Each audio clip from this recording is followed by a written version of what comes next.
ಶ್ರೀಯುತ BY ವಿಜೇಂದ್ರ ಅವರು ತಮ್ಮನ್ನು ಕುರಿತು ಇವತ್ತು ಮಾತನಾಡಲಿದ್ದಾರೆ. ನಾನು ಅವರಿಗೆ ಸ್ವಾಗತವನ್ನು ಬಯಸ್ತೇನೆ. ಅದೇ ರೀತಿ ಕರ್ನಾಟಕ ರಾಜ್ಯ ವಿಧಾನಸಭೆಯ ಪ್ರತಿಪಕ್ಷ ನಾಯಕರಾಗಿರತಕ್ಕಂಥ R ಅಶೋಕ್ ಅವರು ಸಹ ಈ ಒಂದು ಪತ್ರಿಕಾಗೋಷ್ಠಿಯಲ್ಲಿ ಕುರಿತು ಮಾತನಾಡಲಿದ್ದಾರೆ. ಅವರಿಗೂ ಸಹ ಸ್ವಾಗತವನ್ನು ಬಯಸಿ ಈ ಕಾರ್ಯಕ್ರಮಕ್ಕೆ ಪತ್ರಿಕಾಗೋಷ್ಠಿಗೆ ಬಂದಿರತಕ್ಕಂಥ ಎಲ್ಲ ಮಾಧ್ಯಮ ಸ್ನೇಹಿತರಿಗೆ, ಪ್ರಿಂಟ್ ಮೀಡಿಯಾ, ಎಲೆಕ್ಟ್ರಾನಿಕ್ಸ್ ಮೀಡಿಯಾ ಮತ್ತು ಸಾಮಾಜಿಕ ಎಲ್ಲ ಜಾಲತಾಣ ಪತ್ರಿಕಾ ಪ್ರತಿನಿಧಿಗಳಿಗೆ ಸ್ವಾಗತವನ್ನು ಬಯಸಿ ಈ ಪತ್ರಿಕಾಗೋಷ್ಠಿಯನ್ನು ಮಾನ್ಯ ಶ್ರೀ BY ವಿಜೇಂದ್ರ ಅವರು ಪ್ರಾರಂಭ ಮಾಡಬೇಕು ಅಂತ ನಾನು ಅವರಲ್ಲಿ ವಿನಂತಿಯನ್ನು ಮಾಡಿಕೊಳ್ತೇನೆ.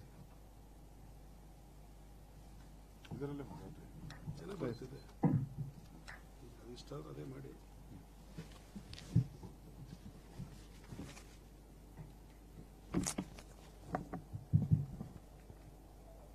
ಆತ್ಮೀಯ ಪತ್ರಿಕಾ ಹಾಗೂ ಮಾಧ್ಯಮದ ಸ್ನೇಹಿತರೆ,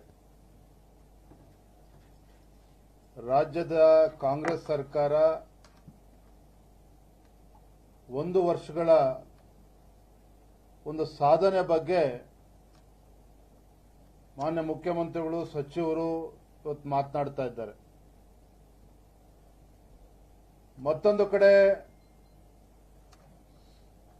ಭಾರತೀಯ ಜನತಾ ಪಾರ್ಟಿಯ ಜೊತೆಗೆ ಈ ನಾಡಿನ ಜನಸಾಮಾನ್ಯರು ಸಹ ರಾಜ್ಯ ಸರ್ಕಾರ ಕಳೆದ 1 ವರ್ಷದಲ್ಲಿ ಏನು ಸಾಧನೆ ಮಾಡಿದೆ ಅಂತೇಳಿ ಅನೇಕ ಪ್ರಶ್ನೆಗಳನ್ನು ಕೂಡ ಕೇಳ್ತಾ ಇದ್ದಾರೆ. ಒಂದು ಕಡೆ ಕಾಂಗ್ರೆಸ್ ಪಕ್ಷದ ಮುಖಂಡರು ಹೇಳ್ತಾರೆ, ಮುಖ್ಯಮಂತ್ರಿಗಳು ಕೂಡ ಒಳಗೊಂಡಂತೆ ಕರ್ನಾಟಕ ಸರ್ಕಾರ ಏನಿದೆ, ಕರ್ನಾಟಕದಲ್ಲಿ ಆಗ್ತಾ ಇರತಕ್ಕಂಥ ಅಭಿವೃದ್ಧಿ ಇಡೀ ದೇಶಕ್ಕೆ ಮಾದರಿ ಅನ್ನೋ ರೀತಿಯಲ್ಲಿ ಬಿಂಬಿಸ್ತಕ್ಕಂಥ ಪ್ರಯತ್ನ ಮಾಡ್ತಾ ಇದ್ದಾರೆ. ಮತ್ತೊಂದು ಕಡೆ ಒಬ್ರು ನಾಯಕರು ಹೇಳ್ತಾರೆ, ಅಸಾಧ್ಯವಾದದ್ದನ್ನ ನಾವು ಸಾಧಿಸಿ ತೋರಿಸಿದ್ದೇವೆ ಅನ್ನೋ ಮಾತನ್ನ ಕಾಂಗ್ರೆಸ್ ಪಕ್ಷದ ಮತ್ತೊಬ್ಬ ಮುಖಂಡರು ಹೇಳ್ತಾ ಇದ್ದಾರೆ. ರಾಜ್ಯದ ಅಧ್ಯಕ್ಷನಾಗಿ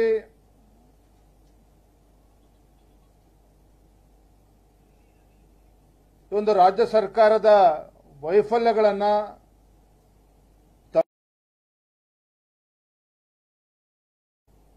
ತಮ್ಮ ಮುಖೇನ ರಾಜ್ಯದ ಜನರ ಮುಂದೆ ತೆರೆದಿಡ್ತಕ್ಕಂಥದ್ದು ನಮ್ಮ ಕರ್ತವ್ಯನೂ ಕೂಡ ಹೌದು. ಹಾಗಂತೇಳಿ ಟೀಕೆ ಮಾಡ್ತಕ್ಕಂಥದ್ದು ಅಷ್ಟೇ ಅಲ್ಲ,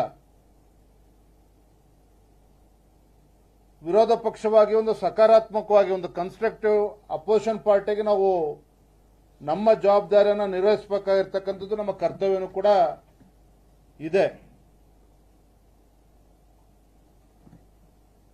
ಮಾನ್ಯ ಮುಖ್ಯಮಂತ್ರಿಗಳು, ಉಪಮುಖ್ಯಮಂತ್ರಿಗಳ ಮಾತನ್ನ ಕೇಳಿದ್ರೆ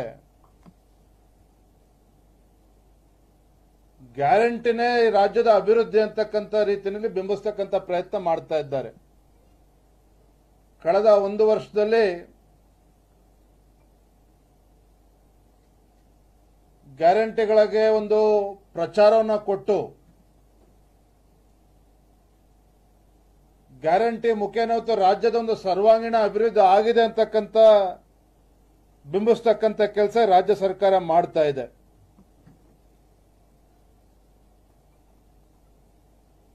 ಈ ಸರ್ಕಾರ ಬಂದ ಮೇಲೆ ಈ ರಾಜ್ಯದ ಕಾಂಗ್ರೆಸ್ ಸರ್ಕಾರದ ದೊಡ್ಡ ಸಾಧನೆ ಅಂತ ಹೇಳಿದ್ರೆ, ಬಹುಶಃ ರಾಜ್ಯದ ರಾಜಕೀಯ ಇತಿಹಾಸದಲ್ಲಿ ಒಂದು ಹೊಸ ಪ್ರಯೋಗ ಮಾಡಿದ್ದಾರೆ. ಕೇಂದ್ರ ಸರ್ಕಾರದ ಜೊತೆ ಒಂದು ಸಂಘರ್ಷದ ಹಾದಿಯನ್ನ ತೆಗೆದುಕೊಂಡಿರ್ತಕ್ಕಂಥದ್ದು. ಅಂದ್ರೆ ಮಾನ್ಯ ಮುಖ್ಯಮಂತ್ರಿಗಳು, ಉಪಮುಖ್ಯಮಂತ್ರಿಗಳು, ರಾಜ್ಯ ಸರ್ಕಾರ ಕೇಂದ್ರ ಸರ್ಕಾರದ ಮೇಲೆ ಟೀಕೆ ಮಾಡತಕ್ಕಂಥದ್ದು, ಗೂಬೆ ಕೂರಿಸ್ತಕ್ಕಂಥದ್ದು, ಎಲ್ಲ ವಿಚಾರದಲ್ಲೂ ಕೂಡ ತನ್ನ ಜವಾಬ್ದಾರಿಯಿಂದ ನುಣುಚಿಕೊಂಡು ಕೇಂದ್ರ ಸರ್ಕಾರದ ಮೇಲೆ ಬೆಟ್ ಮಾಡತಕ್ಕಂಥ, ತನ್ನ ಜವಾಬ್ದಾರಿಯಿಂದ ನುಣುಚ್ಕೊಳ್ತಕ್ಕಂಥ ಕೆಲಸ ಈ ಸರ್ಕಾರ ಯಶಸ್ವಿಯಾಗಿ ಮಾಡ್ಕೊಂಡು ಬಂದಿದೆ ಅಂತಾನೆ ನಾವು ಹೇಳಬಹುದು. ರಾಜ್ಯದ ಜನರಲ್ಲಿ ಸಾಕಷ್ಟು ನಿರೀಕ್ಷೆಗಳು ಇತ್ತು. ಸ್ಪಷ್ಟ ಬಹುಮತದೊಂದಿಗೆ ರಾಜ್ಯದಲ್ಲಿ ಅಧಿಕಾರಕ್ಕೆ ಬಂದಂತ ಸಂದರ್ಭದಲ್ಲಿ ಸಾಕಷ್ಟು ನಿರೀಕ್ಷೆಗಳನ್ನು ಹುಟ್ಟಾಕಿದ್ದಂತ ಕಾಂಗ್ರೆಸ್ ನಾಯಕರು ಈ ಸರ್ಕಾರ ಬಂದ ಮೇಲೆ ರಾಜ್ಯದಲ್ಲಿ ಸಾಕಷ್ಟು ಅಭಿವೃದ್ಧಿ ಕೆಲಸ ಕಾರ್ಯಗಳು ಆಗ್ತದೆ, ಏನು ನುಡಿದಂತೆ ನಡೆದ ಸರ್ಕಾರ, ನುಡಿದಂತೆ ನಡೀತಾ ಇರ್ತಕ್ಕಂಥ ಸರ್ಕಾರ ಅಂತ ಹೇಳಿ ತಮ್ಮ ಬೆನ್ನನ್ನ ತಾವು ಏನು ತಡ್ಕೊಳ್ತಾ ಇದ್ದಾರೋ ಅದೇ ಒಂದು ಸಾಧನೆ. ನುಡಿದಂತೆ ನಡೆದಂತ ಸರ್ಕಾರ ಅಂತೇಳಿ ಹೊಗಳು ಭಟ್ರನ್ನ ಹಿಡ್ಕೊಂಡು ಜಾಹೀರಾತಿನ ಮುಖೇನ ಇವತ್ತು ರಾಜ್ಯದ ಅಭಿವೃದ್ಧಿ, ಸರ್ವಾಂಗೀಣ ಅಭಿವೃದ್ಧಿ ಆಗಿದೆ ಅಂತಕ್ಕಂಥ ಬಿಂಬಿಸ್ತಕ್ಕಂಥ ಪ್ರಯತ್ನ ಮಾಡ್ತಾ ಇದ್ದಾರೆ. ತಮಗೆ ಗೊತ್ತಿದೆ ಇವತ್ತು ಕಳೆದ 1 ವರ್ಷದ ಈ ರಾಜ್ಯ ಸರ್ಕಾರದ ಸಾಧನೆ ಶೂನ್ಯ ಅಂತಕ್ಕಂಥದ್ದು. ಕಳೆದ 1 ವರ್ಷದಲ್ಲಿ ಯಾವುದೇ ಒಂದು ಅಭಿವೃದ್ಧಿ ಕೆಲಸ ಕಾರ್ಯಗಳು ಆಗಿಲ್ಲ. ರಾಜ್ಯದ ಮುಖ್ಯಮಂತ್ರಿಗಳ ಆದಿಯಾಗಿ ಸಚಿವರು ಯಾವುದೋ ಒಂದು ಹೊಸ ಯೋಜನೆಗಳಿಗೆ ಚಾಲನೆ ಕೊಟ್ಟಿದ್ದಾರೆ. ಸಚಿವರು, ಮುಖ್ಯಮಂತ್ರಿಗಳು ಯಾವುದೋ ಒಂದು ಅಭಿವೃದ್ಧಿ ಕೆಲಸ ಕಾರ್ಯಕ್ಕೆ ಶಂಕುಸ್ಥಾಪನೆ ಮಾಡಿದ್ದಾರೆ, ಗುದ್ಲಿ ಪೂಜೆ ಆಗಿದೆ. ಒಂದೇ ಒಂದು ಉದಾಹರಣೆನೂ ಕೂಡ ನಾವು ನೋಡೋದಕ್ಕೆ ಸಾಧ್ಯ ಆಗಿಲ್ಲ. ಆಗ್ಲೇ ಹೇಳಿದಾಗ ಗ್ಯಾರಂಟಿನೇ ಅಭಿವೃದ್ಧಿ ಅಂತ ಹೇಳಿ ಬಿಂಬಿಸ್ಕೊಂಡು ಹೊರಟಿರ್ತಕ್ಕಂಥ ಸರ್ಕಾರ ಕಳೆದ 1 ವರ್ಷದಲ್ಲಿ ಶೂನ್ಯ ಅಭಿವೃದ್ಧಿ. ಬರದ ವಿಚಾರದಲ್ಲಿ ರಾಜ್ಯ ಸರ್ಕಾರದ ನಡವಳಿಕೆ ನನಗೆ ಕೇಳಿದ್ರೆ ಒಂದು ಅಕ್ಷಮ್ಯ ಅಪರಾಧ. ಕೇಂದ್ರ ಸರ್ಕಾರದಿಂದ ಅನುದಾನ ಬಂದಿಲ್ಲ ಅಂತಕ್ಕಂಥ ಹೋರಾಟವನ್ನು ಮಾಡಿದ್ ಬಿಟ್ರೆ ಈ ರಾಜ್ಯದಲ್ಲಿ ಒಂದು ಚುನಾಯಿತ ಸರ್ಕಾರ ಇದೆ, ಒಂದು ಜವಾಬ್ದಾರಿತ ಸರ್ಕಾರ ಇದೆ, ಒಂದು ಜವಾಬ್ದಾರಿತ ಮುಖ್ಯಮಂತ್ರಿಗಳು ಇದ್ದಾರೆ ಅಂತೇಳಿ ರಾಜ್ಯದಲ್ಲಿರ್ತಕ್ಕಂಥ ರೈತರಿಗೆ ಯಾವುದೇ ಸಂದರ್ಭದಲ್ಲಿ ಅನಿಸಲಿಲ್ಲ. ಕಾರಣ ಅಂತ ಹೇಳಿದ್ರೆ ಇವತ್ತು ರಾಜ್ಯದಲ್ಲಿ 692ಕ್ಕೂ ಹೆಚ್ಚು ರೈತರು ಆತ್ಮಹತ್ಯೆ ಮಾಡಿಕೊಂಡಿದ್ದಾರೆ. ಆದರೆ ರಾಜ್ಯದಲ್ಲಿರ್ತಕ್ಕಂಥ ಸರ್ಕಾರ ಇವತ್ತು ಅಷ್ಟು ದೊಡ್ಡ ಸಂಖ್ಯೆಯಲ್ಲಿ ರೈತರು ಆತ್ಮಹತ್ಯೆ ಮಾಡಿಕೊಂಡ್ರೂ ಸಹ ಕೃಷಿ ಸಾಲ, ಬೆಳೆ ನಷ್ಟ ಪರಿಹಾರ ಕೊಡ್ತಕ್ಕಂಥ ನಿಟ್ಟಿನಲ್ಲಿ ಯಾವುದೇ ಒಂದು ಗಂಭೀರವಾಗಿರ್ತಕ್ಕಂಥ ಅಥವಾ ಒಂದು ಜವಾಬ್ದಾರಿತ ಸರ್ಕಾರ ಯಾವ ರೀತಿ ನಡ್ಕೋಬೇಕಾಗಿತ್ತು ಆ ರೀತಿ ನಡ್ಕೊಳ್ದೇ ಇರತಕ್ಕಂಥದ್ದು ದುರಾದೃಷ್ಟ. ಎಲ್ಲ ಒಂದ್ ಕಡೆ ರಾಜ್ಯದಲ್ಲಿರ್ತಕ್ಕಂಥ ಕಾಂಗ್ರೆಸ್ ಸರ್ಕಾರ ರೈತರ ಬಗ್ಗೆ ಇರ್ತಕ್ಕಂಥ ಒಂದು ಅಸಡ್ಡೆ ಈ ಬರಗಾಲದ ಸಂದರ್ಭದಲ್ಲಿ ಮುಖ್ಯಮಂತ್ರಿಗಳು, ಈ ಸರ್ಕಾರ ರೈತರ ಬಗ್ಗೆ ಇರ್ತಕ್ಕಂಥ ಧೋರಣೆ ಸ್ಪಷ್ಟವಾಗಿ ಗೋಚರ ಆಗಿದೆ. ಯಾವುದೇ ಒಂದು ರೈತರ ಬಗ್ಗೆ ಇರ್ತಕ್ಕಂಥ ಕಾಳಜಿ ಇಲ್ಲದೆ ಇರತಕ್ಕಂಥದ್ದು ಸ್ಪಷ್ಟವಾಗಿ ಇವತ್ತು ಪ್ರತಿಯೊಬ್ಬರು ಕೂಡ ಅದನ್ನು ಗಮನಿಸಿದ್ದಾರೆ. ನಾನು ತಮ್ಮ ಮೂಲಕ ರಾಜ್ಯದ ಮುಖ್ಯಮಂತ್ರಿ ಕೇಳೋದಕ್ಕೆ ಇಚ್ಛೆ ಪಡ್ತೇನೆ, ಬರದ ಸಂದರ್ಭದಲ್ಲಿ ಇಷ್ಟು ದೊಡ್ಡ ಸಂಖ್ಯೆಯಲ್ಲಿ ರೈತರು ಆತ್ಮಹತ್ಯೆ ಮಾಡಿಕೊಂಡಾಗಲೂ ಸಹ ನೀವು ರಾಜ್ಯ ಸರ್ಕಾರದಿಂದ ಏನು ಪರಿಹಾರವನ್ನು ನೀಡಿದ್ದೀರಿ? ಒಂದು ಜವಾಬ್ದಾರಿತ ಸರ್ಕಾರ ನಡ್ಕೊಳ್ತಕ್ಕಂಥ ರೀತಿನ ಇದು ನಾವಲ್ಲ, ರಾಜ್ಯದಲ್ಲಿರ್ತಕ್ಕಂಥ ರೈತರು ಕೂಡ ಇವತ್ತು ಪ್ರಶ್ನೆನ ಮಾಡ್ತಾ ಇದ್ದಾರೆ. ಚುನಾವಣೆ ಸಂದರ್ಭದಲ್ಲೂ ಕೂಡ ಸಾಕಷ್ಟು ಬಾರಿ ಹೇಳಿದ್ದೇವೆ, ಎಲ್ಲಿಯವರೆಗೆ ಅವರು ಅಸಡ್ಡೆ ತೋರಿಸಿದ್ದಾರೆ ಅಂತ ಹೇಳಿದ್ರೆ ಇಂಥ ಬರದ ಸಂದರ್ಭದಲ್ಲೂ ಕೂಡ ಏನು ಹೈನುಗಾರಿಕೆಗೆ ಪ್ರೋತ್ಸಾಹ ಧನವನ್ನು ಕೊಟ್ಟಿದ್ರು ಹಿಂದಿನ ಬಿಜೆಪಿ ಸರ್ಕಾರ, ಯಡಿಯೂರಪ್ಪ ರಾಜ್ಯದ ಮುಖ್ಯಮಂತ್ರಿ ಇದ್ದಾಗ. ಅದನ್ನು ಸಹ ಕಳೆದ 8-10 ತಿಂಗಳಿಂದ ಆ ಹೈನುಗಾರಿಕೆಗೆ ನೀಡಬೇಕಾಗಿರ್ತಕ್ಕಂಥ ಪ್ರೋತ್ಸಾಹ ಧನವನ್ನು ಕೂಡ ನೀಡದೇ ಇರತಕ್ಕಂಥದ್ದು. ಎಲ್ಲ ಒಂದ್ ಕಡೆ ರಾಜ್ಯ ಸರ್ಕಾರ ಆರ್ಥಿಕ ಸಂಕಷ್ಟದ ಸುಳಿಯಲ್ಲಿ ಸಿಲುಕಿ ಹಾಕಿಕೊಂಡಿದೆ. ಗ್ಯಾರಂಟಿಗಳ ಅನುಷ್ಠಾನವನ್ನು ಮಾಡತಕ್ಕಂಥ ಒಂದು ಆತುರದಲ್ಲಿ ಒಂದು ಕಡೆ ರಾಜ್ಯದಲ್ಲಿ ಸಂಪೂರ್ಣ ಅಭಿವೃದ್ಧಿನೂ ಕೂಡ ಸಂಪೂರ್ಣವಾಗಿ ಮರೆತಿರ್ತಕ್ಕಂಥದ್ದು. ಬರಗಾಲದ ಸಂದರ್ಭದಲ್ಲಿ ಸಂಪೂರ್ಣವಾಗಿ ರೈತರ ಸಂಕಷ್ಟಕ್ಕೆ ಸ್ಪಂದನೆ ಮಾಡದೇ ಇರತಕ್ಕಂಥದ್ದೇ ರಾಜ್ಯ ಸರ್ಕಾರದ ಸಾಧನೆ ಅಂತಕ್ಕಂಥದ್ದನ್ನೇ ಸಂದರ್ಭನ ಹೇಳೋದಕ್ಕೆ ಇಚ್ಛೆ ಪಡ್ತೇನೆ. ಇವತ್ತು ಜನ ಮಾತನಾಡ್ತಾ ಇದ್ದಾರೆ, ಈ ಸರ್ಕಾರ ಬಂದು 1 ವರ್ಷದಲ್ಲಿ ಬೆಲೆ ಏರಿಕೆ ಅಂತಕ್ಕಂಥ ಒಂದು ಕೊಡುಗೆಯನ್ನ ಕಾಂಗ್ರೆಸ್ ಸರ್ಕಾರ ನೀಡಿದೆ. ಸ್ಟಾಂಪ್ ಪೇಪರ್ ಇವತ್ತು ಅದರ ಒಂದು ದರವನ್ನು ಜಾಸ್ತಿ ಮಾಡಿರ್ತಕ್ಕಂಥದ್ದು. ರೈತರು ಇವತ್ತು ಪಹಣಿ ತಗೋಬೇಕು ಅಂತ ಹೇಳಿದ್ರೆ 10 ರೂಪಾಯಿ ಇದ್ದದ್ದು 25 ರೂಪಾಯಿ 30 ರೂಪಾಯಿ ಆಗಿರ್ತಕ್ಕಂಥದ್ದು. ವಿದ್ಯುತ್ ದರ 4 ರೂಪಾಯಿ 75 ಪೈಸಾ ಪರ್ ಯೂನಿಟ್ ಇದ್ದಿರ್ತಕ್ಕಂಥದ್ದು 7 ರೂಪಾಯಿ 25 ಪೈಸಾ ಮಾಡಿರ್ತಕ್ಕಂಥದ್ದು.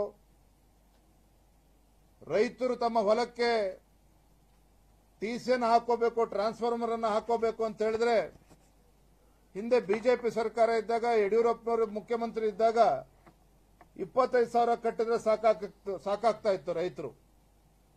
ಆ ರೈತನ ಹೊಲಕ್ಕೆ ಇವತ್ತು ಬಂದು ಟ್ರಾನ್ಸ್ಫಾರ್ಮರ್ ಅಳವಡಿಕೆ ಮಾಡ್ತಕ್ಕಂಥದ್ದು, ವಿದ್ಯುತ್ ಸಂಪರ್ಕ ಕೊಡ್ತಕ್ಕಂಥ ಕೆಲಸ ಆಗ್ತಾ ಇತ್ತು. ಆದ್ರೆ ಎಂತ ನೀಚ ನಿರ್ಧಾರ ರಾಜ್ಯ ಸರ್ಕಾರ ಮಾಡಿದೆ ಅಂತ ಬರಗಾಲದ ಸಂದರ್ಭದಲ್ಲೂ ಅಂದ್ರೂ ಸಹ ಇವತ್ತೊಬ್ಬ ರೈತ ಅಂತ ಬರಗಾಲದ ಸಂದರ್ಭದಲ್ಲಿ ತನ್ನ ಹೊಲಕ್ಕೆ ಟಿಸಿಯನ್ನು ಹಾಕೋಬೇಕು ಅಂತ ಹೇಳಿದ್ರೆ ಇವತ್ತು ಸುಮಾರು 2.5 ರಿಂದ 3 ಲಕ್ಷ ರೂಪಾಯಿ ಇವತ್ತು ಖರ್ಚು ಮಾಡಬೇಕಾಗಿರ್ತಕ್ಕಂಥ ಒಂದು ಕೆಟ್ಟ ಪರಿಸ್ಥಿತಿಗೆ ಇವತ್ತು ತಂದಿರತಕ್ಕಂಥದ್ದು. ನಾವು ಬಹುಶಃ ಇಂಥ ಒಂದು ರೈತ ವಿರೋಧಿ ಸರ್ಕಾರವನ್ನ ಬಹುಶಃ ದೇಶದಲ್ಲೂ ಕೂಡ ಯಾರೂ ಕೂಡ ನೋಡೋದಕ್ಕೆ ಸಾಧ್ಯ ಇಲ್ಲ. ಇಂಥ ಬರದ ಸಂದರ್ಭದಲ್ಲೂ ಸಹ ಈ ರಾಜ್ಯ ಸರ್ಕಾರದಂತ ಕೆಟ್ಟ ನಡವಳಿಕೆ ಹೊತ್ತು ರೈತ ವಿರೋಧಿ ಸರ್ಕಾರ ಅನ್ನೋದನ್ನ ಸಾಬೀತು ಮಾಡಿದ್ದಾರೆ. ಈ ಸರ್ಕಾರದ ನಡವಳಿಕೆಯಿಂದ ಕಳೆದ 7-8 ತಿಂಗಳುಗಳಿಂದ ಯಾವ ರೀತಿ ಇವತ್ತು ಕ್ರೈಮ್ ರೇಟ್ ಇವತ್ತು ರಾಜ್ಯದಲ್ಲಿ ಜಾಸ್ತಿ ಆಗ್ತಾ ತಾವೆಲ್ಲರೂ ಕೂಡ ನೋಡ್ತಾ ಇದ್ದೀರಿ. ಹುಬ್ಬಳ್ಳಿ ಕ್ಯಾಂಪಸ್ ನಡೆದಂತ ಒಂದು ನೇಹ ಹತ್ಯೆ ಪ್ರಕರಣ ಇರಬಹುದು, ಹುಬ್ಬಳ್ಳಿನಲ್ಲಿ ಹಾಡು ಹಗಲಿನಲ್ಲೇ ಮನೆಗೆ ನುಗ್ಗಿ ಒಬ್ಬ ಯುವತಿ ಅಂಜಲಿಯನ್ನ ಹತ್ಯೆ ಮಾಡಿರ್ತಕ್ಕಂಥ ಪ್ರಕರಣ ಇರಬಹುದು, ಕೊಡಗಿನಲ್ಲಿ SSLC ವಿದ್ಯಾರ್ಥಿನಿ ರುಂಡ ತೆಗೆದು ಹತ್ಯೆ ಮಾಡಿರ್ತಕ್ಕಂಥ ಘಟನೆ ಇರಬಹುದು. ಇದೇ ಕೊಡಗಿನಲ್ಲಿ ಇವತ್ತು ಚುನಾವಣೆ ಸಂದರ್ಭದಲ್ಲಿ ನಮ್ಮ ಬಿಜೆಪಿ ಕಾರ್ಯಕರ್ತರ ಮೇಲೆ ಕಾರ್ ಹರಿಸಿ ನಮ್ಮ ಕಾರ್ಯಕರ್ತನ ಹತ್ಯೆ ಆಗಿರ್ತಕ್ಕಂಥದ್ದು ಇರಬಹುದು. ಇನ್ನು ಗುಲ್ಬರ್ಗ ಬಗ್ಗೆ ಮಾತನಾಡೋದಾದ್ರೆ ಈ ಸರ್ಕಾರದ ಬಂದಾಗಲಿಂದನೂ ಕೂಡ ನಿರಂತರವಾಗಿ ಒಬ್ಬ ಜವಾಬ್ದಾರಿತ ಸಚಿವರು ಅನ್ನೋದನ್ನು ಕೂಡ ಮರೆತು ಆ ಜಿಲ್ಲೆನಲ್ಲಿ ಆಗ್ತಾ ಇರ್ತಕ್ಕಂಥ ನಮ್ಮ ಬಿಜೆಪಿ ಕಾರ್ಯಕರ್ತರ ಮೇಲೆ ಆಗ್ತಾ ಇರ್ತಕ್ಕಂಥ ಒಂದು ದಬ್ಬಾಳಿಕೆ ಹತ್ಯೆ ಪ್ರಕರಣಗಳು ಕೂಡ ದಿನೇ ದಿನೇ ಹೆಚ್ಚಾಗ್ತಾ ಇರ್ತಕ್ಕಂಥದ್ದು ಕೂಡ ನಾವು ನೋಡ್ತಾ ಇದ್ದೇವೆ. ಕಳೆದ 3-4 ತಿಂಗಳುಗಳಿಂದ ಕರ್ನಾಟಕ ರಾಜ್ಯದಲ್ಲಿ ಇವತ್ತು 450ಕ್ಕೂ ಹೆಚ್ಚು ಕೊಲೆ ಪ್ರಕರಣಗಳು ಇವತ್ತು ನಡೆದಿರ್ತಕ್ಕಂಥದ್ದು ನಿಜವಾಗ್ಲೂ ಕೂಡ ಇಡೀ ರಾಜ್ಯವೇ ಇವತ್ತು ದೇಶದ ಮುಂದೆ ತಲೆ ತಗ್ಗಿಸ್ತಕ್ಕಂಥ ಒಂದು ಪರಿಸ್ಥಿತಿ ನಿರ್ಮಾಣ ಆಗಿದೆ ಅಂತಕ್ಕಂಥದ್ದು ಸತ್ಯ. ಇವತ್ತು ಕರ್ನಾಟಕ ಅಂತ ಹೇಳಿದ್ರೆ ಕೊಲೆಗಡಕರು ಇರ್ತಕ್ಕಂಥ ಸರ್ಕಾರ ಅಂತ ಹೇಳಿ ಇವತ್ತು ದೇಶವ್ಯಾಪ್ತಿ ಇವತ್ತು ಚರ್ಚೆ ಆಗ್ತಾ ಇದೆ. ಅಂತಾರಾಷ್ಟ್ರೀಯ ಮಟ್ಟದಲ್ಲೂ ಕೂಡ ನಮ್ಮ ರಾಜ್ಯದ ಮಾನವನ ಹರಾಜಾಗ್ತಕ್ಕಂಥ ನಿಟ್ಟಿನಲ್ಲಿ ಇವತ್ತು ಸಾಗ್ತಾ ಇರ್ತಕ್ಕಂಥದ್ದು.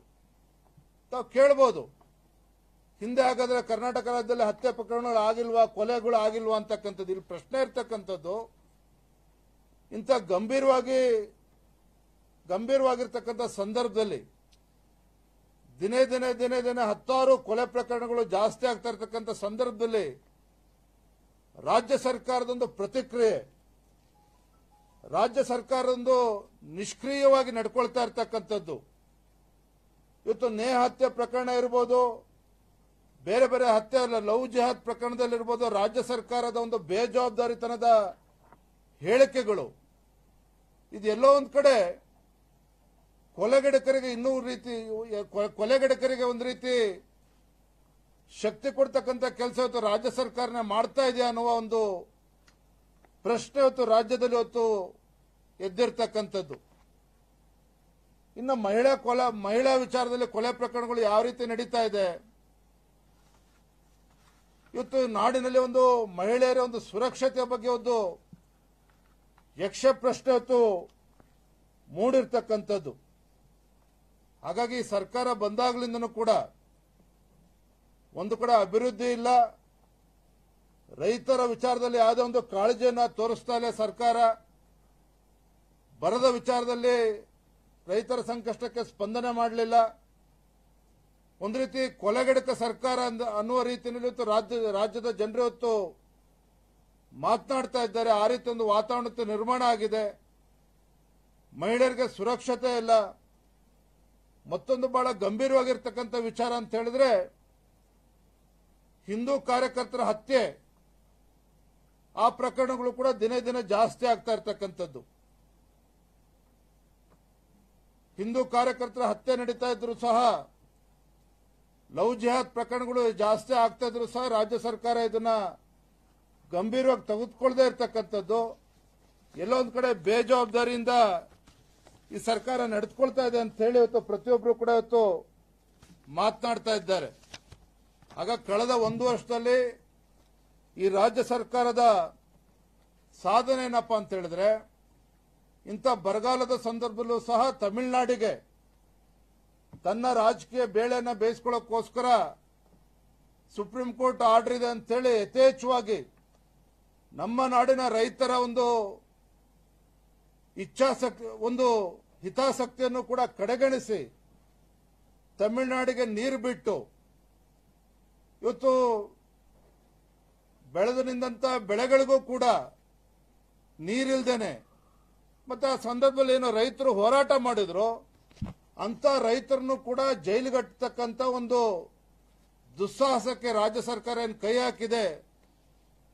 ಇದು ರೈತ ವಿರೋಧ ಸರ್ಕಾರ ಅಂತ ಹೇಳಿದ್ರೆ ಮತ್ತೇನು ಹೇಳೋದಕ್ಕೆ ಸಾಧ್ಯ? ರೈತರ ಬಗ್ಗೆ ಮೊಸಳೆ ಕಣ್ಣೀರಾಗ್ತಕ್ಕಂಥ ರೈತ ವಿರೋಧಿ ಸರ್ಕಾರ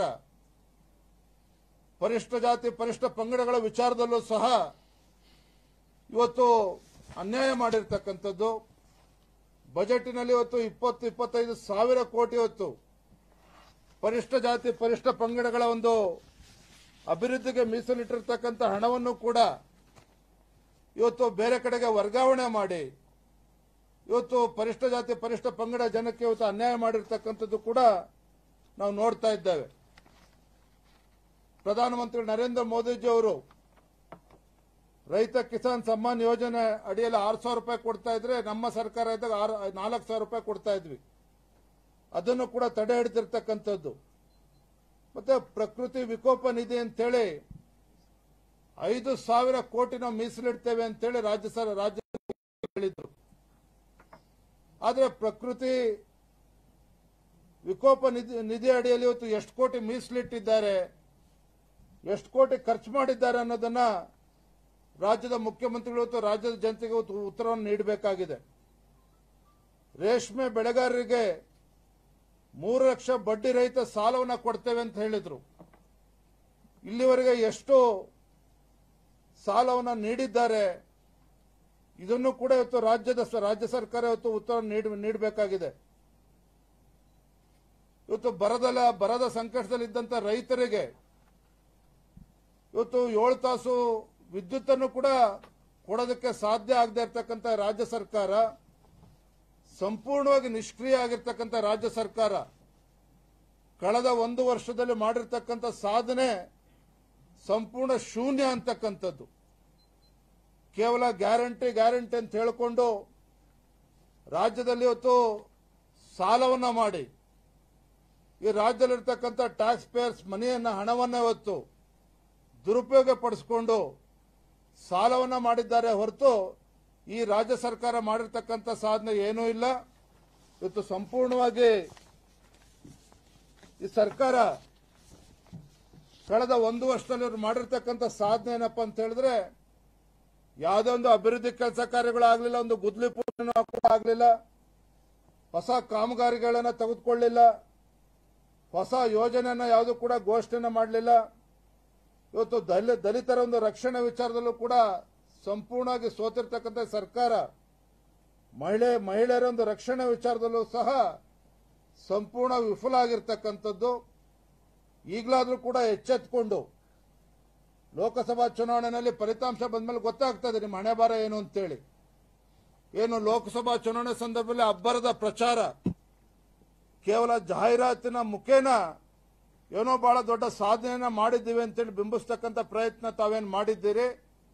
ಲೋಕಸಭಾ ಚುನಾವಣೆ ಫಲಿತಾಂಶ ಬಂದ ನಂತರ ಈ ಸರ್ಕಾರದ ಹಣೆಬಾರ ಏನು ಅಂತೇಳಿ ಗೊತ್ತಾಗ್ತದೆ.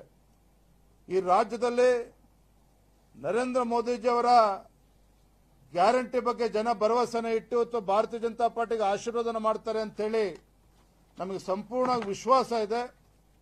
ಆದರೆ ಈ ರಾಜ್ಯ ಸರ್ಕಾರ 1 ವರ್ಷ ಆದ ನಂತರದಲ್ಲಾದರೂ ಕೂಡ ತಮ್ಮ ಬೆನ್ನನ್ನು ತಾವು ತಟ್ಕೊಳ್ಳೋದನ್ನ ನಿಲ್ಲಿಸಿ ಈಗಲಾದರೂ ಕೂಡ ಎಚ್ಚೆತ್ತುಕೊಂಡು ರಾಜ್ಯದಲ್ಲಿ ಇವತ್ತು ಕಾನೂನು ಸುವ್ಯವಸ್ಥೆಯನ್ನ ಕಾಪಾಡಿಕೊಂಡು ರಾಜ್ಯದ ಮಾನವನ ಹರಾಜು ಹಾಕ್ದೇನೆ ಅಭಿವೃದ್ಧಿ ಬಗ್ಗೆ ಗಮನ ಕೊಟ್ಟು ಈಗಲಾದರೂ ಸಹ ರಾಜ್ಯದ ಜನ ಏನು ವಿಶ್ವಾಸನ ಇಟ್ಟು ನಿಮಗೆ ಭರವಸೆನ ಇಟ್ಟು ತಮಗೆ ಆಶೀರ್ವಾದನ ಮಾಡಿದ್ದರೋ ಆ ಒಂದು ತಾವು ಕೊಟ್ಟಂತ ಭರವಸೆಗಳನ್ನು ಉಳಿಸ್ಕೊಳ್ತಕ್ಕಂಥ ಕೆಲಸ ಈಗಲಾದರೂ ಮಾಡಲಿ, ರಾಜ್ಯದಲ್ಲಿ ಅಭಿವೃದ್ಧಿ ಕೆಲಸವನ್ನ ಮಾಡಬೇಕು ಅಂತೇಳಿ ನಾನು ಈ ಸಂದರ್ಭದಲ್ಲಿ ಆಗ್ರಹವನ್ನು ನಾನು ಮಾಡ್ತಾ ಇದ್ದೇನೆ.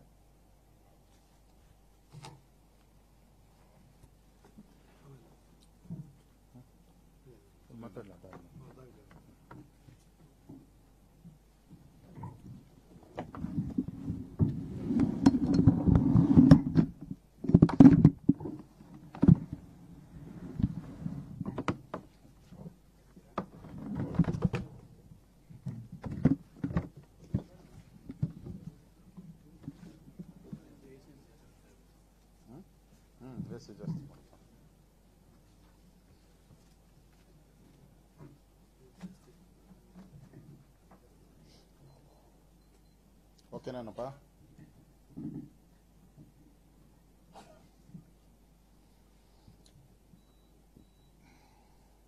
ಆತ್ಮೀಯ ಮಾಧ್ಯಮದ ಸ್ನೇಹಿತರೆ, ಈಗಾಗಲೇ ನಮ್ಮ ಅಧ್ಯಕ್ಷರು ವಿಜಯೇಂದ್ರ ಅವರು ರಾಜ್ಯ ಸರ್ಕಾರದ ವೈಫಲ್ಯದ ಬಗ್ಗೆ ಮಾತಾಡಿದ್ದಾರೆ. ಮುಖ್ಯಮಂತ್ರಿಗಳು ಕೂಡ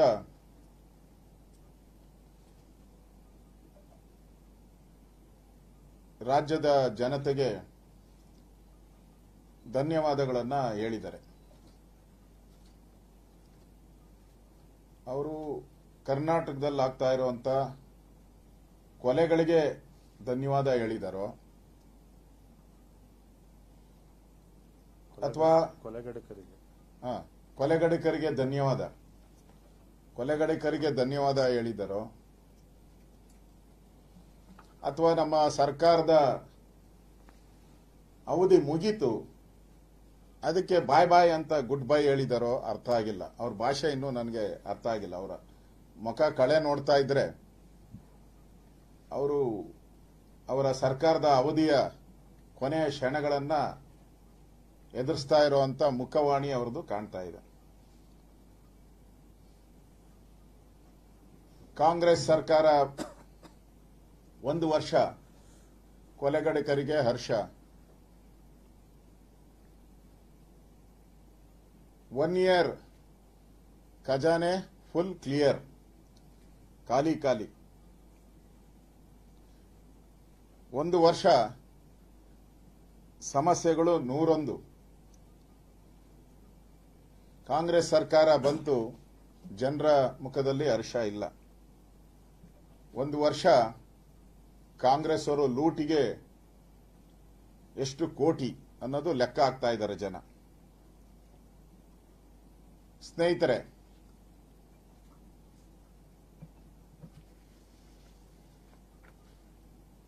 ನೇಹಾ, ಮೀನಾ, ಅಂಜಲಿ ಮಹಾಲಕ್ಷ್ಮಿಯರು, ಮನೆ ಮಹಾಲಕ್ಷ್ಮಿಯರು.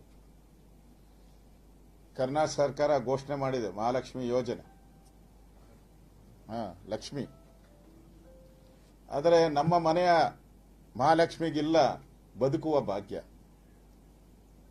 ನೇಹಾ ಆಯಿತು, ಮೀನಾ ಆಯಿತು, ಅಂಜಲಿ ಆಯಿತು, ಮುಂದೆ ಯಾರು ಅನ್ನೋದನ್ನ ನಮ್ಮ ಹೆಣ್ಣು ಮಕ್ಕಳು ಕಾಯ್ತಾ ಇದ್ದಾರೆ.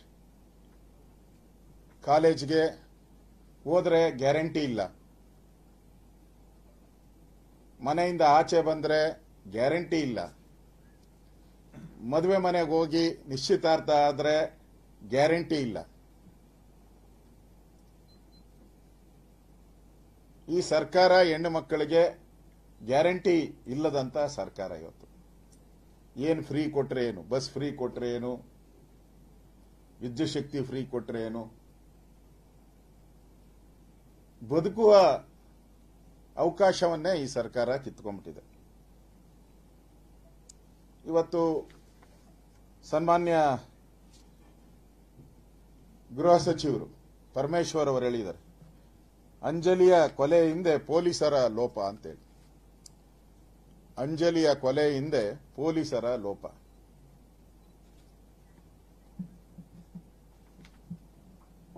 ಸರ್ಕಾರನೇ ಒಪ್ಕೊಂಡ್ಮೇಲೆ ಪೊಲೀಸರು ಲೋಪ ಅಂದ್ಮೇಲೆ ಪೊಲೀಸ್ ಯಾರ ಅಡಿಯಲ್ಲಿ ಬರ್ತತೆ? ಏನ್ ಮೋದಿ ಅಡಿಯಲ್ಲಿ ಬರ್ತತ? ಕೇಂದ್ರ ಸರ್ಕಾರದ ನಿಮ್ಮ ಅಡಿಯಲ್ಲೇ ಬರೋದು. ಸರ್ಕಾರನೇ ಲೋಪ ಅಂತ ಹೇಳಿದ್ಮೇಲೆ ನಿಮ್ಮ ಯೋಗ್ಯತೆಗೆ ಯಾಕೆ ಈ ಸರ್ಕಾರ ಬದುಕಿರಬೇಕು? ಯಾಕಿರ್ಬೇಕು ನಿಮ್ ಸರ್ಕಾರ? ಈಗ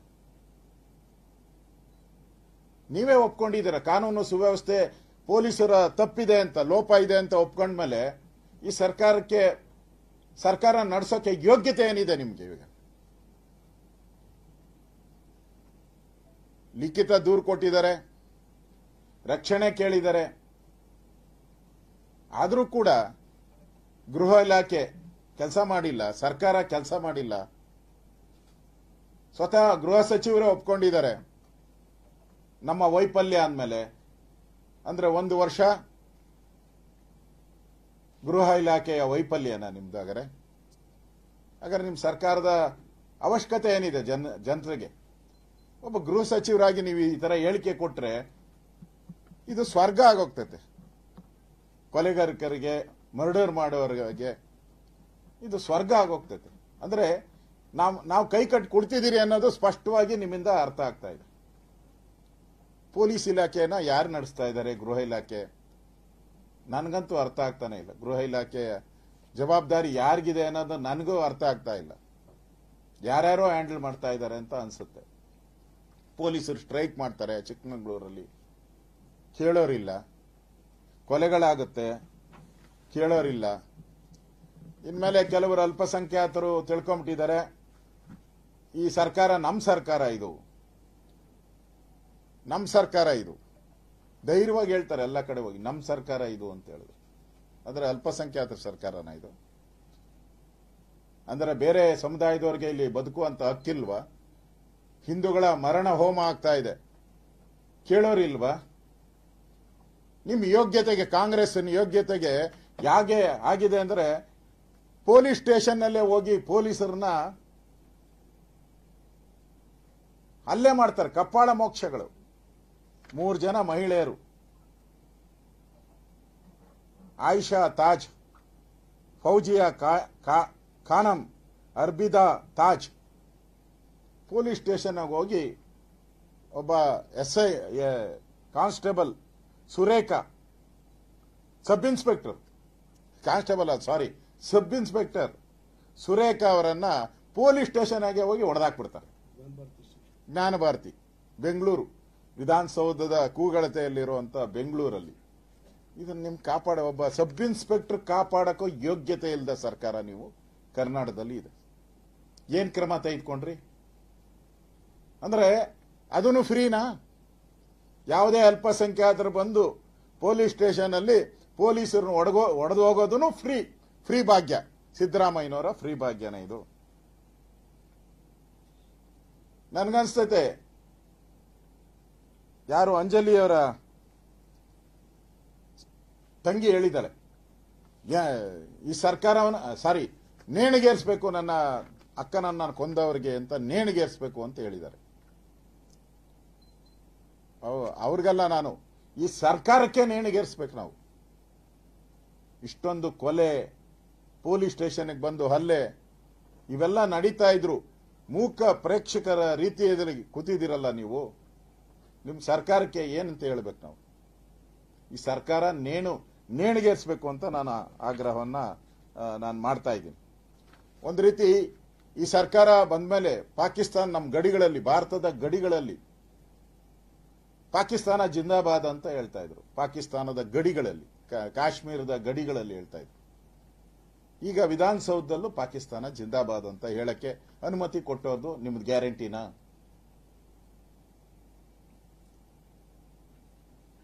ಕನಕ್ಪುರದಲ್ಲೂ ಪಾಕಿಸ್ತಾನ ಜಿಂದಾಬಾದ್ ಆಯಿತು. ಅಲ್ಲಾಹು ಅಕ್ಬರ್ ಅಂತ ಹೇಳಿಲ್ಲ ಅಂದ್ರೆ ಕಾರ್ ನಿಲ್ಲಿಸಿ ಧಮ್ಕಿ ಹೊಡೆಯೋ ಅಂತದ್ದು, ಅವ್ರನ್ನ ಹಲ್ಲೆ ಮಾಡಿದ್ದದ್ದು ಇದೇ ವಿದ್ಯಾರಣ್ಯಪುರದಲ್ಲಾಯ್ತು, ಬೆಂಗಳೂರಿನ ಹತ್ತಿರದಲ್ಲೇ. ಹನುಮಾನ್ ಚಾಲೀಸ್ ಹೇಳಿದ್ರೆ ಚಿಕ್ಕಪೇಟೆಯಲ್ಲಿ ಹಲ್ಲೆ. ಈ ಸರ್ಕಾರದಲ್ಲಿ ಬದುಕಕ್ಕೆ ಯಾರಿಗೆ ಹಕ್ಕಿದೆ ಅನ್ನೋದನ್ನ ನೀವು ತೋರ್ಸೋಕೆ ಹೊರಟಿದ್ದೀರಾ. ಈ ಸರ್ಕಾರ ಬಂದು 1 ವರ್ಷ ಆಯ್ತು. ಒಂದು ಮಗುನು ಕೂಡ 1 ವರ್ಷದಲ್ಲಿ ಅಂಬೆಗಾಲಿಡಕ್ಕೆ ಶುರುವಾಗ್ತದೆ. ಮಗು ಅಂಬೆಗಾಲಿಡಕ್ಕೆ ಶುರುವಾಗ್ತದೆ. ಈ ಸರ್ಕಾರ ಬಂದು 1 ವರ್ಷ ಆದ್ರೂ ಕೂಡ ಇನ್ನ ಅಂಬೆಗಾಲಿಡುವಂತ ಭಾಗ್ಯನೂ ಕೂಡ ನಮ್ಗೆ ಸಿಕ್ಕಿಲ್ಲ. ಇನ್ನು ಟೇಕ್ ಆಫೇ ಆಗಿಲ್ಲ ಸರ್ಕಾರ.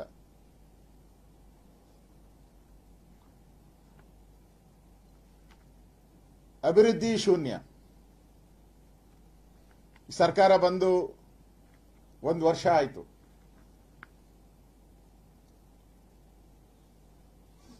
ಅಭಿವೃದ್ಧಿ ಇಲ್ಲದ ಗ್ಯಾರಂಟಿ ರಾಜ್ಯದಲ್ಲಿ.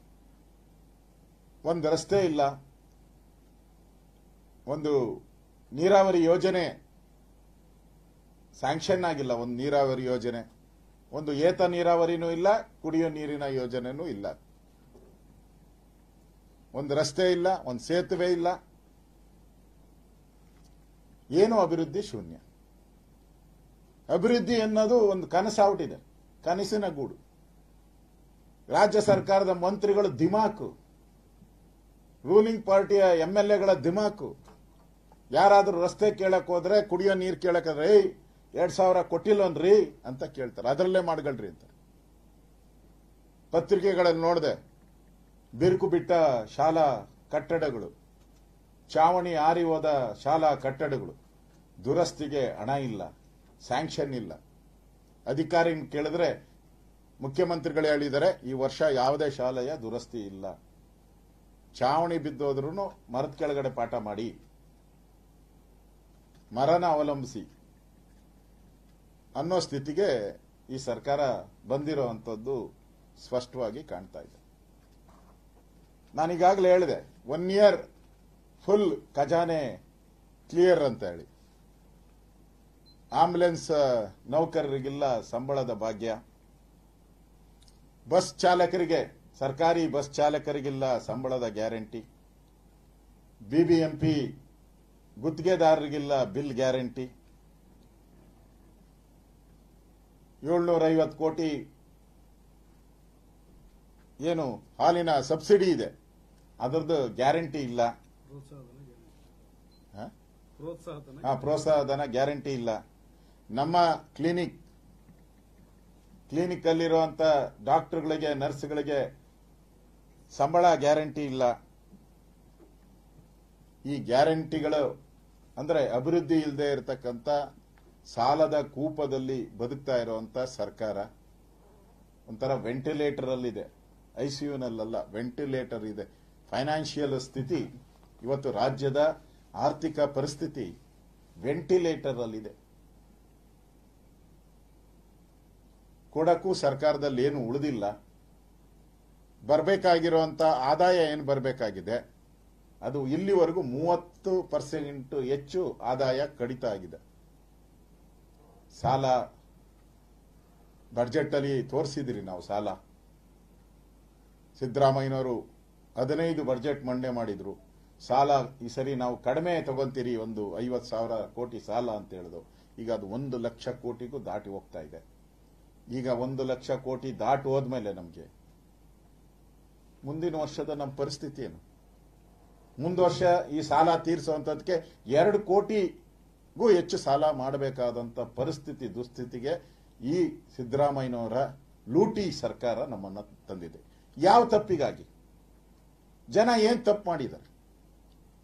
ಜನ ಮಾಡದೇ ಇರೋ ತಪ್ಪಿಗೆ ಇವತ್ತು ಈ ಲೂಟಿ ಸರ್ಕಾರ ನಮಗೆ ಶಿಕ್ಷೆಯನ್ನ ಕೊಡ್ತಾ ಇದೆ.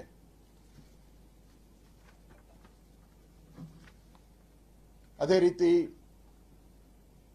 ಬರದ ವಿಚಾರದಲ್ಲಿ ಏನ್ ಕೇಸು, ಸುಪ್ರೀಂ ಕೋರ್ಟ್ವರೆಗೂ ಕೇಸು, ಹೋರಾಟ ಬಂತು. ಹಣ ಕೇಂದ್ರ ಸರ್ಕಾರದ 3,454 ಕೋಟಿ ಇತಿಹಾಸದಲ್ಲಿ ಯಾವತ್ತೂ ಇಷ್ಟು ದೊಡ್ಡ ಅಮೌಂಟ್ ಅನ್ನ ಒಂದು ರಾಜ್ಯ ಸರ್ಕಾರಕ್ಕೆ ಕೇಂದ್ರ ಸರ್ಕಾರ ಕೊಟ್ಟಿದ್ದಂಥದ್ದು ನನಗೆ ನೆನಪಿಲ್ಲ.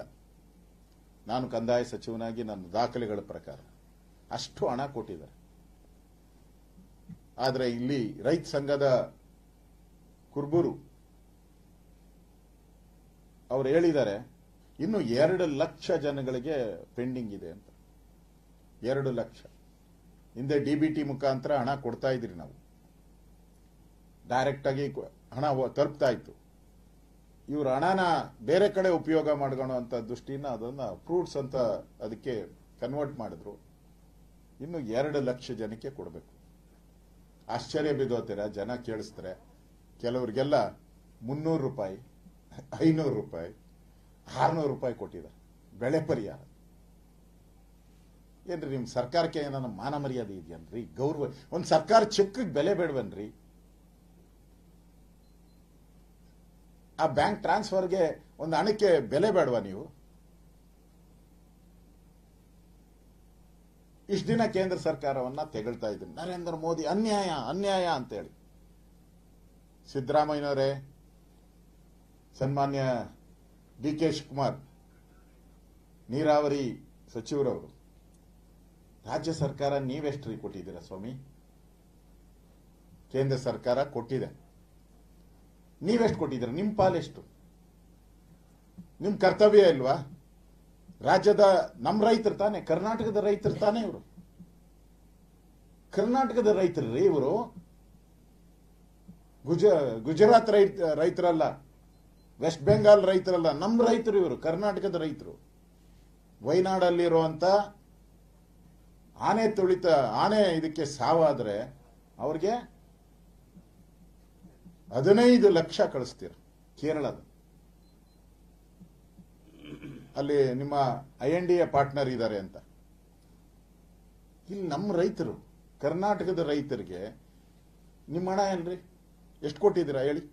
1 ನಯಾ ಪೈಸೆನೂ ಕೊಟ್ಟಿಲ್ಲ.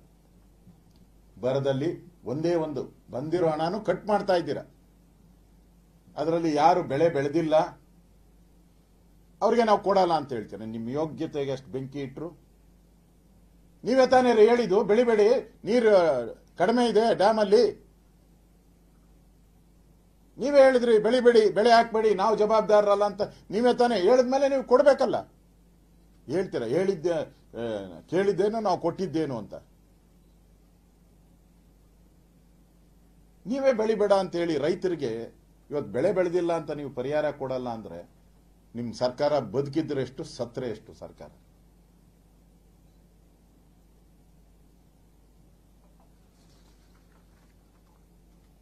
ಇನ್ನು ಶಿಕ್ಷಣ ಇಲಾಖೆದು ಅವಾಂತರಗಳ ಮೇಲೆ ಅವಾಂತರಗಳು. ಶಿಕ್ಷಣ ಇಲಾಖೆದು ಶಿಕ್ಷಣ ಮಂತ್ರಿಗಳೇ ಹೇಳ್ಬಿಟ್ಟಿದ್ದಾರೆ. ಸಿದ್ದರಾಮಯ್ಯನವರಿಗೆ ನಾನು 1 ವರ್ಷ ತುಂಬಿದ ಸಂದರ್ಭದಲ್ಲಿ ಅವರಿಗೆ ಅಭಿನಂದನೆ ಸಲ್ಲಿಸ್ತಾ ಇದ್ದೀನಿ. ಒಳ್ಳೆ ಕನ್ನಡ ಬರುವಂತ ಶಿಕ್ಷಣ ಮಂತ್ರಿಗಳನ್ನ ತಾವು ನೇಮಕ ಮಾಡಿರೋದಕ್ಕೆ ಸನ್ಮಾನ್ಯ ಸಿದ್ದರಾಮಯ್ಯನವರಿಗೆ ನನ್ನ ಅವರ ಹಬ್ಬ, ಹುಟ್ಟು ಹಬ್ಬಕ್ಕೆ ನನ್ನ ಅಭಿನಂದನೆಗಳು. ಅವರೇ ಹೇಳ್ಬಿಟ್ಟಿದ್ದಾರೆ, ನಾನೇನು ಹೇಳೋದಲ್ಲ. ಅವರೇ ಹೇಳಿ, ನನಗೆ ಮಾಧ್ಯಮದವರು ಹೇಳಿದ್ರು, ನಾನು ಟ್ರೋಲ್ ಮಾಡಬೇಡ್ರಿ, ನನ್ ಕನ್ನಡ ಬರಲ್ಲ, ನಾನು ತಪ್ಪು ಮಾತಾಡ್ತೀನಿ ಅಂತ ಹೇಳಿಬಿಟ್ಟು ಅವರೇ ಹೇಳಿದ್ದಾರೆ. ನಾನು ಹೇಳ್ತಾ ಇಲ್ಲ, ನಾನು ಅಪಾದನೆ ಅಲ್ಲ, ಅವರೇ ಹೇಳಿರೋದು. ಈ ಸರ್ಕಾರ ಬಂದ ಮೇಲೆ ಬರ ಬಂತು ಬಿಡಿ. ಸಿದ್ದರಾಮಯ್ಯನವ್ರಿಗೂ ಬರಕ್ಕೇನೋ ಸಂಬಂಧ ಇರಬೇಕು, ಏನೋ ಶಾಪ ಇರಬೇಕು ಹಿಂದಿನ ಜನ್ಮದ್ದು, ಅದಕ್ಕೇನೋ ಬಂದಿರ್ಬೇಕನ್ನೋ ಗೊತ್ತಿಲ್ಲ ನನಗೆ. ಆದ್ರೆ ವಿದ್ಯಾರ್ಥಿಗಳು ಪಾಸ್ಗೂ ಬರನ್ರಿ, ಪಾಸ್ ಆಗೋದಕ್ಕೆ ಉತ್ತೀರ್ಣ ಆಗೋದಕ್ಕೂ ಬರ ಬಂದ್ಬಿಟ್ಟೈತೆ ಅಲ್ರಿ. ಕರ್ನಾಟಕದಲ್ಲಿ ನಮ್ಮ ವಿದ್ಯಾರ್ಥಿಗಳು ಅಂತಾರಾಷ್ಟ್ರೀಯ ಮಟ್ಟದಲ್ಲಿ ಗಮನ ಸೆಳೆದಿದ್ದಾರೆ. IT-BT ನಗರ ಅಂತ ಹೇಳಿದ್ರೆ ಕರ್ನಾಟಕ ರಾಜ್ಯ ಅಂತ ಹೇಳ್ತಾರೆ, ಎಲ್ಲ ಕಡೆ ಬೆಂಗಳೂರು ಅಂತ ಹೇಳ್ತಾರೆ. ಇಲ್ಲಿ ಮಾರ್ಕ್ಸು ಬರ. ಈ ಸರಿ ಎಷ್ಟು ಕೊಟ್ಟಿದ್ದಾರೆ? 20%. 25 20 ಕೃಪಾಂಕ ಪಾಸ್ ನನಗೆ ಸಿದ್ದರಾಮಯ್ಯನವರು ಇನ್ನೊಂದು ಗ್ಯಾರಂಟಿ ಕೊಡ್ಬೋದು ಅನ್ನೋ ಅಂತ ಅನ್ಸುತ್ತೆ. ನೆಕ್ಸ್ಟ್ ಇಯರ್ ಎಲ್ಲಾ ಮಕ್ಕಳಿಗೂ 100% ಕೃಪಾಂಕ, ಈ ಭಾಗ್ಯನೂ ಕೂಡ ಕೊಟ್ಬಿಡಿ. ಫ್ರೀ ಮಾಡಿದಿರಲ್ಲ, ಕರೆಂಟ್ ಫ್ರೀ, ಈಗ ಓದೋದು ಫ್ರೀ ಮಾಡ್ಬಿಡ್ರಿ. ಓದು ಫ್ರೀ, ಓದೇಬೇಡಿ, ಪಾಸ್ ತಗೊಳ್ಳಿ. ಮಕ್ಕಳಿಗೆ ಬಿಟ್ಬಿಡಿ, ಅವ್ರಿಗೆ ಅವ್ರಿಗೆ ಎಷ್ಟು ಮಾರ್ಕ್ಸ್ ಬೇಕೋ ಅಷ್ಟು ಕೇಳ್ಬಿಟ್ಟು ಅಷ್ಟು ಕೊಟ್ಬಿಡಿ. ಅವ್ರು ಎಷ್ಟು ಕೇಳ್ತಾರೋ ಅಷ್ಟು, ಅದನ್ನು ಫ್ರೀನಾ ಇನ್ಮೇಲೆ. ನೆಕ್ಸ್ಟ್ ಓದಿಗೆ ಬೆಲೆ ಇಲ್ವಾ? ವಿದ್ಯಾರ್ಥಿಗಳಿಗೆ ಯಾರು ಕಷ್ಟ ಬಿದ್ದು ಹಗಲು ರಾತ್ರಿ ಓದಿರ್ತಾರೆ, ಶ್ರಮ ಹಾಕಿರ್ತಾರೆ, ಆ ವಿದ್ಯಾರ್ಥಿಗಳಿಗೆ ಬೆಲೆ ಇಲ್ವಾ? ಹಂಗಾರೆ ಅವ್ರ ಪಾಡೇನು? ವಿದ್ಯಾಭ್ಯಾಸದಲ್ಲಿ ಈ ತರದ ಒಂದು ನಾಟಕ ಆಡೋ ಮುಖಾಂತರ ವಿದ್ಯಾರಂಗಕ್ಕೆ ಈ ಸರ್ಕಾರ ಒಂದು ರೀತಿ ಅವಮಾನ ಮಾಡಿದೆ. ಆ ಸಿಇಟಿ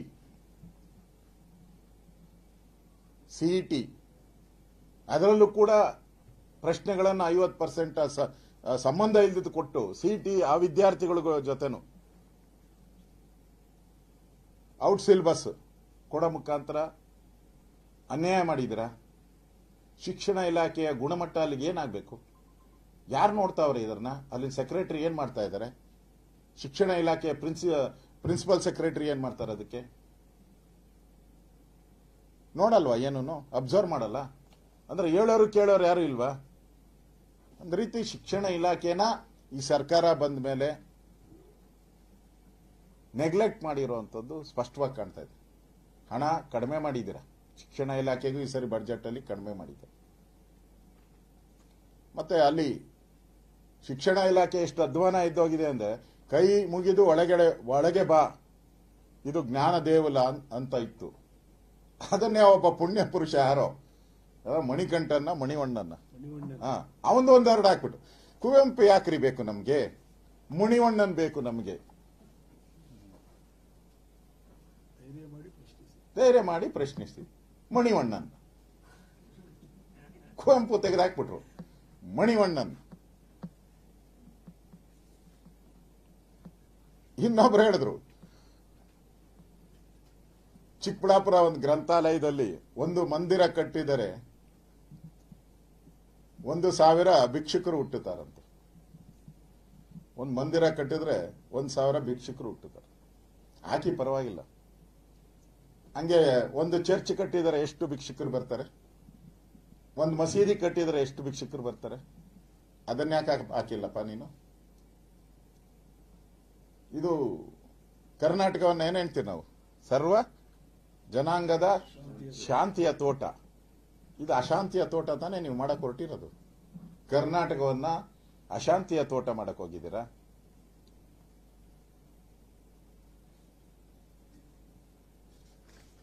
ಈ ಸರ್ಕಾರ ಬಂದ ಮೇಲೆ ಒಂದು ವರ್ಷದಲ್ಲಿ ಲೂಟಿಯನ್ನ ಮಾಡುವಂತ ಒಂದು ಸರ್ಕಾರ ಇವತ್ತು ನಾವು ನೋಡ್ತಾ ಇದ್ದೀರಿ. ಇವತ್ತು ಬ್ರ್ಯಾಂಡ್ ಬೆಂಗಳೂರು ಅಂತ ಮಾಡಿ, ಯಾಕೋ ಈ ನಡುವೆ ಹೇಳ್ತಾ ಇಲ್ಲ, ಪ್ರತಿದಿನ ಮೊದಲು ಬ್ರ್ಯಾಂಡ್ ಬೆಂಗಳೂರು ಅಂತ. ಯಾವಾಗ ಕುಡಿಯೋ ನೀರಿಗೆ ಹಾಹಾಕಾರ ಬಂತು, ಟ್ಯಾಂಕರ್ಗಳ ಹಾವಳಿ ಆಯಿತು, ಕೇರಳದ ಸರ್ಕಾರ ಕರ್ನಾಟಕದಲ್ಲಿರುವಂತಹ ITBTನ ನಮ್ಗೆ ಇಲ್ಲಿ ಕುಡಿಯೋ ನೀರಿಲ್ಲ ಅಂದ್ರು. ಅಂತಾರಾಷ್ಟ್ರೀಯ ಪತ್ರಿಕೆಗಳಲ್ಲಿ ಬೆಂಗಳೂರಲ್ಲಿ ನೀರಿನ ಸಮಸ್ಯೆ ಇದೆ, ಎಲ್ಲ ITBTಯವರು ವಿದೇಶಕ್ಕೆ ಬನ್ನಿ ಅಂತ ಯಾವಾಗ ಆಮಂತ್ರಣ ಕೊಟ್ರು, ನಿಮ್ ಬ್ರ್ಯಾಂಡ್ ಬೆಂಗಳೂರು ಏನಾಯ್ತು? ಬ್ಯಾಡ್ ಬೆಂಗಳೂರು ಆಗಾಯ್ತು.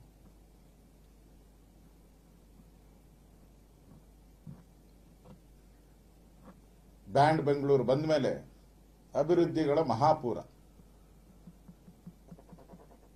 ಸುರಂಗ ಟನಲ್ 16,000 ಕೋಟಿ ಸುರಂಗ ಟನಲ್. ಎಲ್ಲಿಗೆ ಸುರಂಗ ಮಾಡಿದೀರಾ? ಡೆಲ್ಲಿಗ? ಈ ಕಮಿಷನ್ ಹೊಡಿತಾ ಇದ್ದೀರಲ್ಲ, ಈಗ 100 ರೂಪಾಯಿ ವಸೂಲಿ ಮಾಡ್ತಾ ಇದ್ದೀರಲ್ಲ ಅಡಿಗೆ. ಯಾರೇ ಡೆವಲಪರ್ ಹೋದ್ರು ಕೂಡ ಅಡಿಗೆ 100 ರೂಪಾಯಿ ಕೊಡಬೇಕು, ಕಾಂಗ್ರೆಸ್ ಟ್ಯಾಕ್ಸ್ ಇದು. ಈ ಟನಲ್ ಅನ್ನ ಬೆಂಗಳೂರು ಬೇಡಿ, ಬೆಂಗಳೂರಿಂದ ಡೆಲ್ಲಿಗೆ ಮಾಡ್ಬಿಡಿ, ಬೆಸ್ಟ್, ಈಸಿಯಾಗಿ ತಗೊಂಡೋಗ್ಬೋದು. ಫ್ಲೈಟ್ ಆಗಿ ಹೋದ್ರೆ ನರೇಂದ್ರ ಮೋದಿ ಹಿಡಿತಾರೆ, ಟ್ರೈನ್ ಆಗಿ ಹೋದ್ರೆ ನರೇಂದ್ರ ಮೋದಿ ಹಿಡಿತಾರೆ. ಅದಕ್ಕೆ ಟನಲ್ ಮಾಡ್ಕೊಂಡಿದ್ದೀರಾ. ಎಲ್ಲೋಯ್ತು ನಿಮ್ಮ ಟನಲ್ ರೋಡ್? ಫುಟ್ಪಾತ್ಗಳಲ್ಲಿರುವಂತ ಎಲ್ಲ ಅಂಗಡಿಗಳು ಕ್ಲಿಯರ್ 3 ತಿಂಗಳಲ್ಲಿ. ಎಲ್ಲಾಗಿದೆಯಪ್ಪ ಫುಟ್ಪಾತ್ ಅಲ್ಲಿ ಕ್ಲಿಯರ್?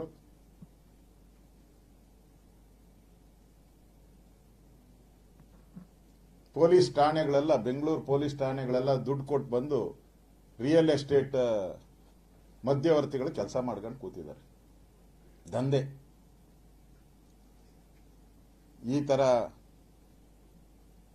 ಈ ಸರ್ಕಾರ ಬಂದ ಮೇಲೆ ಮುಕ್ತವಾದ ಕೊಲೆಗಳು ಗ್ಯಾರಂಟಿ, ಸುಲಿಗೆ ಗ್ಯಾರಂಟಿ, ಹೆಣ್ಣು ಮಕ್ಕಳಿಗಿಲ್ಲ ಬದುಕುವ ಭಾಗ್ಯದ ಗ್ಯಾರಂಟಿ, ಸಾಮಾನ್ಯ ಜನಗಳಿಗೆ ನರಕ ಇದು. ಈ ತರ ಸರ್ಕಾರ ಇದ್ರೇನು ಹೋದ್ರೇನು? ಬದುಕುವ ಗ್ಯಾರಂಟಿ ಇಲ್ಲದ ಸರ್ಕಾರ ನಿಜಕ್ಕೂ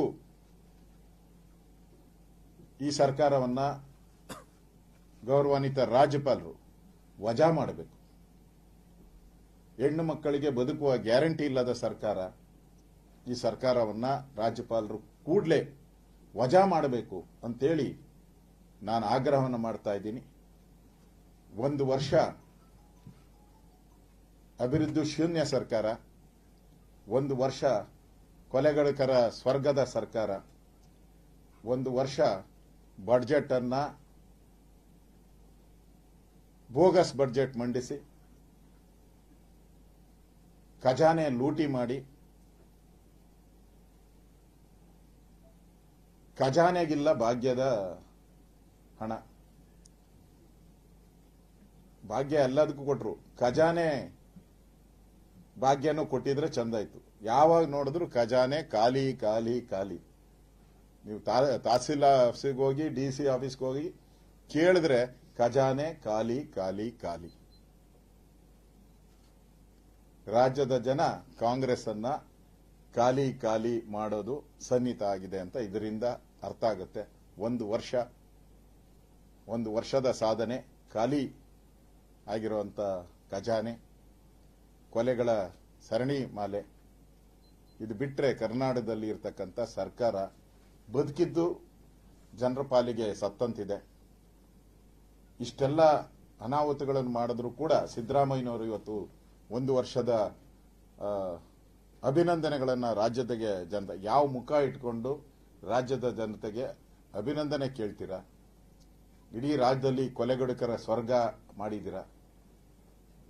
ಇವೆಲ್ಲವನ್ನ ಇಟ್ಕೊಂಡು ಸಿದ್ದರಾಮಯ್ಯನವರೇ, ನೀವು ಯಾವ ಮುಖ ಇಟ್ಕೊಂಡು ರಾಜ್ಯದ ಜನಗಳ ಮುಂದೆ 1 ವರ್ಷಕ್ಕೆ ನಮ್ಮ ಸಾಧನೆ ಬಗ್ಗೆ ಮಾತಾಡ್ತಿರಲ್ಲ?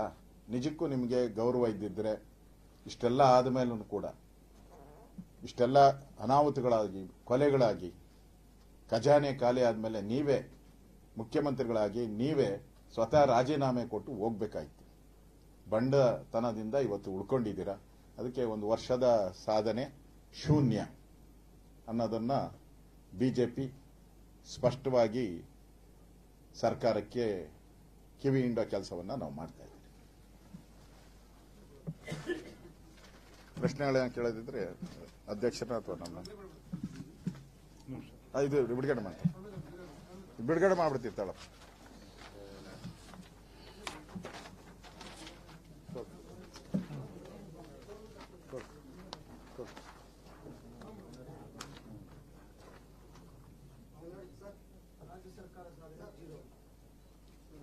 ರಾಜ್ಯ ಸರ್ಕಾರದ ಸಾಧನೆ ಶೂನ್ಯ.